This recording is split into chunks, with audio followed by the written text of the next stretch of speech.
I was always very active, so no one would look at me and say, that guy is at risk for heart disease.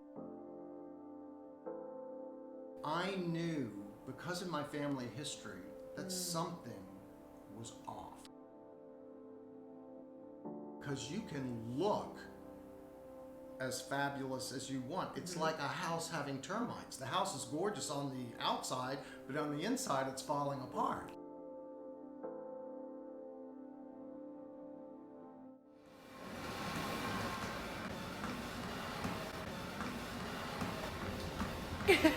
This is awesome.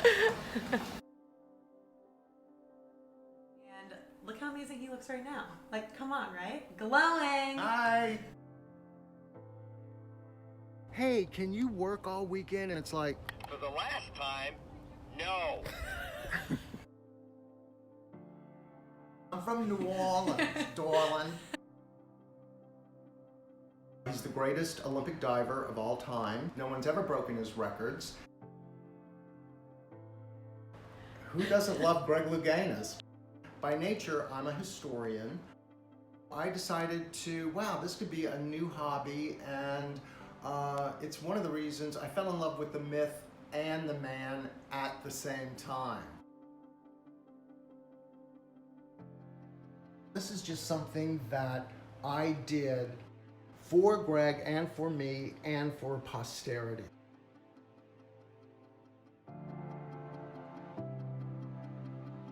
It's a very special day. Today's 150 days. I still get emotional because I count, but it's 150 days today. Did you have chest pain?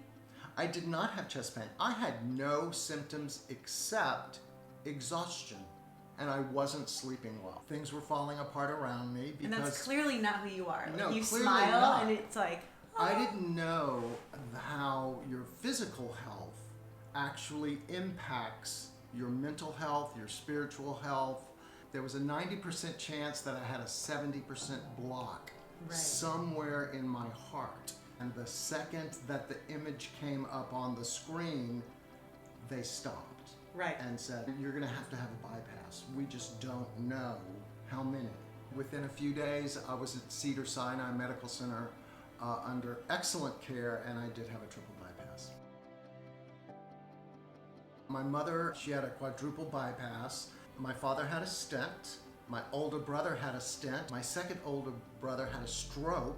And he's now in a nursing home at 65. My other brother had a quadruple bypass. I've had a triple, and I've had a sister who's had a stent. When they did not only my testing, but my other siblings' testing, they found that our veins were simply thinner.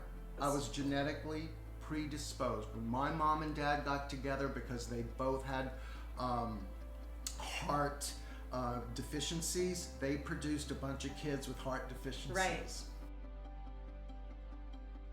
I was a drug addict and alcoholic, and I got sober. I've been around the program for 30 years now, and I did relapse. But during the relapse, the prescribed medication that I was taking was suppressing what my body needed to tell me. So as soon as I got sober again, which was last year, that's when my body started talking to me, and that is how I found out. Because I think if I didn't get sober, I probably would have died because my body was not talking to me. Right. And I don't know the percentages of drug addicts and alcoholics who have heart disease. I'm sure I'm not the only one. drugs, alcohol, that all makes you more susceptible. It all works against you in that way. And you were smart enough to recognize that you have family history, to recognize that something wasn't feeling right, and to be aware of your own history and to say something is not right. All you had were these symptoms, but you never had like a big daddy heart attack. But the block was growing into my LAD section, and it became something called a widowmaker. Yep. A widowmaker, for those of you that don't know, you do not have time to call 911. You just drop dead. How did you eat before all of this? Well, you know, I'm from New Orleans. Could you hear it? Could And you tell? lots of fried food, lots of alcohol. Can I ask, were you ever heavy? Were I you was ever never overweight? I was never ever heavy. So an outsider would never look at you and think maybe he should be worried about his health. You looked No. healthy. No, I You were looked active. healthy, but a person can look, wow, he really looks tired, he really looks overweight, Yeah. and be totally healthy. Absolutely. No two people are built the same. Tell me, how'd you find your cardiologist? I found my cardiologist on Yelp. Yes. I just, cardiologist, highest rating of Yelp, And who came up? Cedars-Sinai. At Cedars-Sinai. And it was a 2-block walk from my office. He's so thorough, and thank you for saving my life. I owe you my life. We've been married for years, and it took a toll on us because I didn't know what was wrong. Johnny, why are you so quiet? Johnny, you don't talk to me. Johnny, and I was just like, Greg, I don't know. I have nothing to say. And now I can't shut up. We're into this version of you. I like this version of you. My husband said, it's like turning on a light switch. I mean, he actually said, are you sure you're feeling this good? And I know that things have changed when I hear from upstairs, stop singing! I'm just grateful that it all occurred and it provided a new lifestyle for me that I became open to.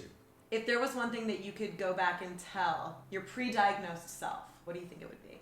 Don't smoke. I'm actually surprised you said that. I thought for sure you were going to be like, don't eat any fried food, work out more, be aware. No, smoking. it was like smoking. that's a simple habit that you picked up and you could have easily not.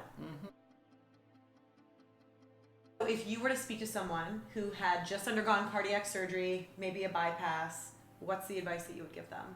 Number one, at Cedars, you're under the very best care. And number two, your life is about to change for the better. I would tell them that it will bring you and your family so much closer. Be patient, surround yourself with love, do what the doctors tell you, or at least try, be open to it. That's what I would tell them. I would tell them that their outlook is guaranteed to change on how they look at the world.